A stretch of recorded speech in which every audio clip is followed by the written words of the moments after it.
Hi, first, I just want to say I'm excited to be here with Michael and Kathy today. They are colleagues and friends, and it's just great to have this time with both of you today. And I'm Laura Conover. My company is Conover Consulting. I help employers figure out compensation issues or how much to pay their people, and I fine tune cultures and leadership teams. Wonderful. And Kathy?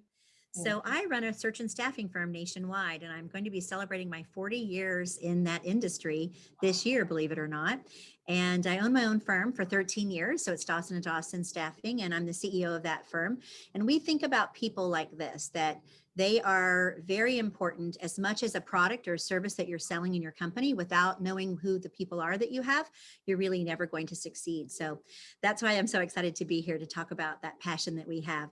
And I always tell my clients to think of us, Dawson and Dawson, when people are either coming or they're going or they're behaving badly. Then you want to call me.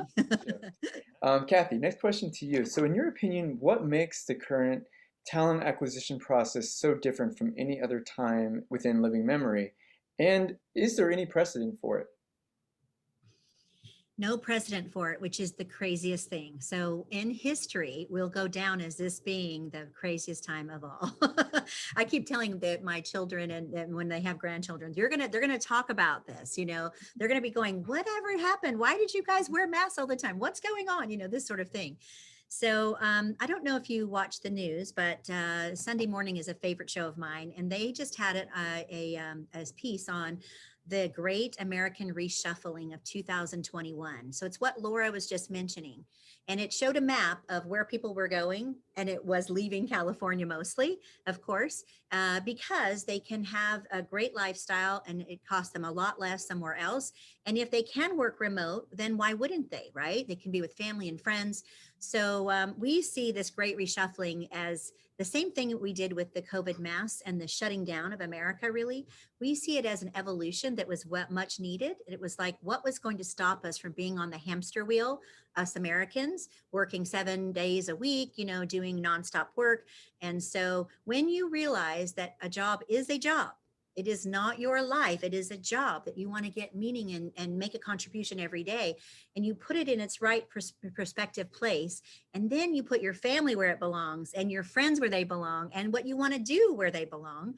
Then you get this sort of equaled out ability to work at a pace that's natural and comfortable.